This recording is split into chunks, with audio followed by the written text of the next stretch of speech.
Somebody help me! I couldn't believe it.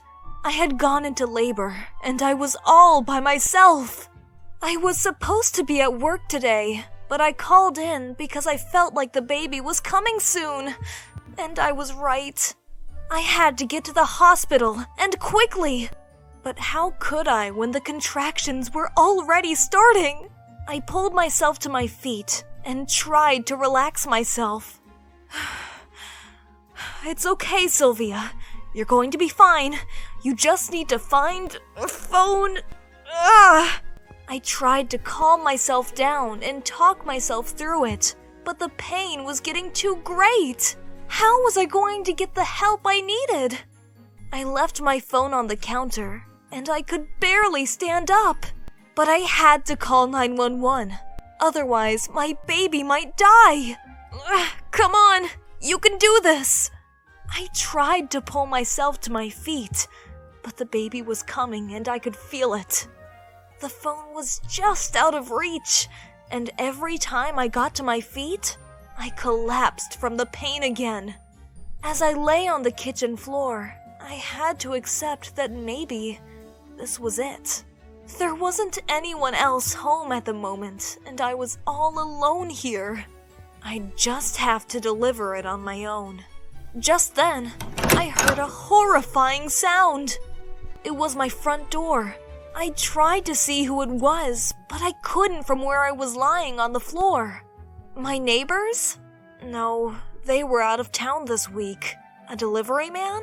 I hadn't ordered any packages, so I didn't think so. Then I heard a smashing, and my heart sunk. It was a burglar. I stayed as still and as quiet as I could. They had the worst timing to rob my house. I heard him shuffling around at my entrance before he crept upstairs. I tried to get up again. This time, I was even more panicked. The baby was coming, and there was a strange man in my house. But if he was upstairs, maybe I could make it to the front door without being seen. Then I could find some help. But I was still in tremendous pain. I had to bite my lip to stop from crying out as there was another contraction.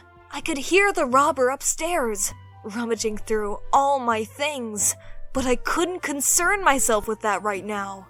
There's gotta be something. I froze.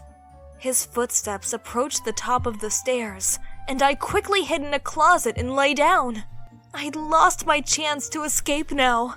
The contractions were coming closer together, and I knew it wasn't long now until I'd have to start giving birth to my son.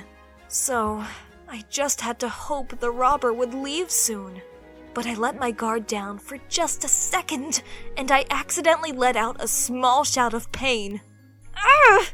I held my breath and covered my mouth. Please don't let him hear me. Too late. The door swung open. Hey, come out of there. I'm warning you. Please, don't hurt me. Take anything you want, but leave me alone. I was so scared. He had a pistol in one hand, and his face was masked. I could barely breathe as I made eye contact with him.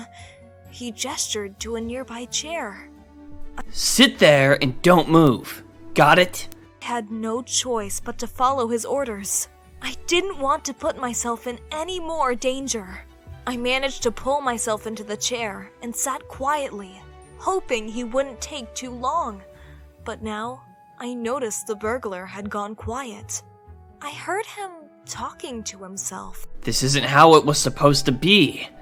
Dad said no one would be home today. I caught a glimpse of his face as he took the mask off to wipe away sweat. I couldn't believe it. It was our neighbor's son. He must have learned that I wasn't planning to be home today and tried to rob me. Trent? He realized what he did and put the mask back on, but it was too late. And now, the pain was getting even worse. I had to get to the hospital, now. Ugh! Trent! I'm having a baby. Help me.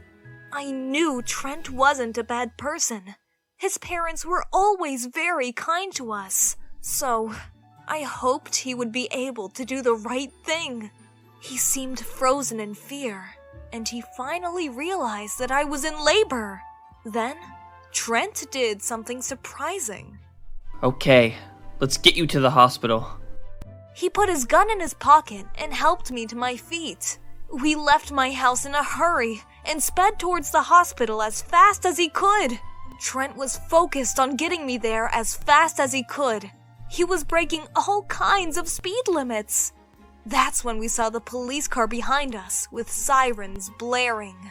Trent was terrified, but when the officer approached us... What's going on here? Is there a problem?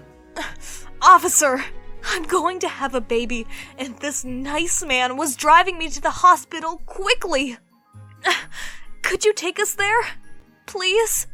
With the police behind us, we were able to make it just in time, and the doctors helped me deliver my baby boy. After the delivery, I talked to Trent more and asked him why he was trying to rob me. He explained he needed money for his parents' house, or they were going to get evicted since they couldn't pay. He thought my house would be the best choice because it was richer looking than the others. I'm sorry. I didn't want to actually hurt anyone. I just needed some money. Since Trent might have saved my baby by getting me to the hospital quickly, I decided I should return his kindness, and I promised not to turn him over to the police. Well, as long as he didn't try to rob anyone ever again. Trent agreed, and I even discussed hiring Trent to work as a babysitter to earn money for his parents' house. Thanks for watching! Like, share, and subscribe!